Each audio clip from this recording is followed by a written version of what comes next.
Pisces, hi! Welcome to Mystic Queen PH.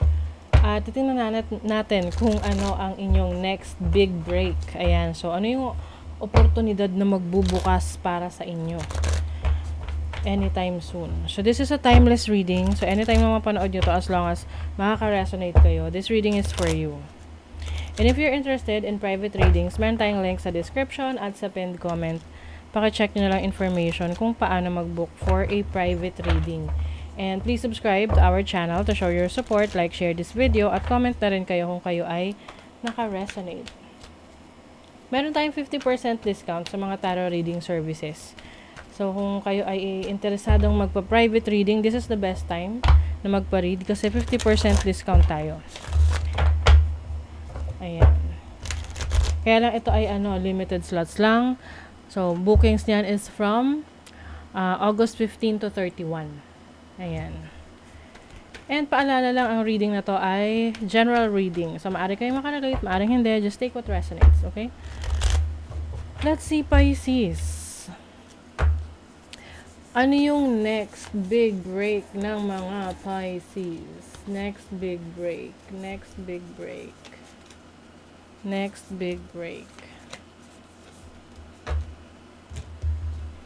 Ano yung opportunity na magbubukas para sa mga Pisces?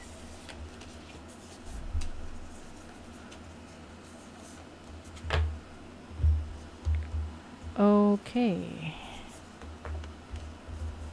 Tingnan natin. The 6th house. This is opportunity for your work. Daily routine. Yung kalusugan nyo.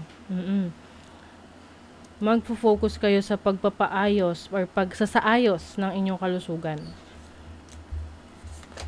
Also the 8th house, this is transformation, business. Maaring kayo ay may oportunidad kayo na makapagnegosyo. Ayan, the 4th house is also about your family, your domestic life, your foundation.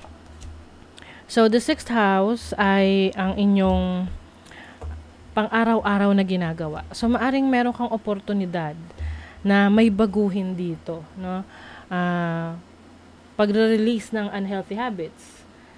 So, i-acquire mo or parang gagawin mo yung mga bagay na makakapagpasaayos ng iyong kalusugan. Yung iba, mag-exercise, maaring mas magkakaroon kayo ng healthy living, ganyan. This is also about organization. May opportunity ka ngayon na mag-declutter, maglinis, magtanggal ng mga unnecessary things sa buhay mo, sa bahay mo, sa buhay at sa bahay mo, para maging maliwanag, maaliwalas. Yung iba may bago kayong libangan. Oo. May opportunity ka ngayon na may iba pang gawin outside of your work. 'Di ba? Na hindi ka laging trabaho. Ngayon, meron kang ibang pinagkakaabalahan na magbibigay sa iyo ng maayos na kalusugan, na makakatulong sa iyong kalusugan. Yung mga hobbies na yan, yung halimbawa pagdo-drawing, painting, cooking, anything na interest mo, yun ay makakatulong, malaking tulong sa mental health mo. At dahil dyan, magkakaroon ka ng pagkakataon na maisaayos yung kalagayan ng family mo, ng sitwasyon mo. Kasi mas malinaw sa'yo ngayon. Mas clear yung isip mo. Some of you, maaring merong investment. Investment sa properties, real estate, no? Or may negosyo kang susubukan. May magbubukas na negosyo or pamamaraan na negosyo na pagkakakitaan na kahit nasa bahay ka lang magagawa mo. This is also your efforts. Lagi kong sinasabi na ang investment hindi lang pera. Nag-i-invest tayo ng time, ng energy, ng resources, ng knowledge, 'di ba? Para sa isang bagay, sitwasyon or tao. And of course, gusto natin merong return 'yon. May balik 'yon sa atin. 'Di ba? So I think yung iba sa inyo, ang oportunidad na to is kung ano yung sa tingin mo na worth it na mag-invest, yun yung susubukan mo. Example, mag-invest ka sa stock market, business yon, or investment yun ng sa pera. Pero yung iba, pwedeng investment ng kaalaman, mag-aaral ka. Tapos yung kaalaman mo na yun, magagamit mo, kasi skills na yun para kumita ng pera. 'Di ba? So, ganong mga oportunidad. Uranus, this is about unexpected change. May magbabago, may energy shift, may pagbabago pagdating sa pang-araw-araw mong ginagawa. Yung mga nakagawian mo, may mababago dyan sa schedule mo. Dahil na rin sa mga gagawin mong initiation, mga initiative mo para sa bagong career, bagong business, or investment na papasukin mo. And sa bahay, pwedeng meron kang bagong bahay, bagong rearrangement ng bahay mo. Venus is the planet of love, luxury, money, and also can be relationship. Yung iba sa inyo, maaring mas magpo-focus sa physical appearance or sa inyong kalusugan na gusto nyo, you want to be healthier, the healthier version of yourself. And Pluto is about transformation. Maitatransform ka sa sarili mo, sa paraan para kumita, ganyan. Hindi lang sa sarili mo, but also yung pamamaraan mo para kumita ng pera. Wow! O, diba? You have the Empress. And Empress is ruled by Venus. Very productive.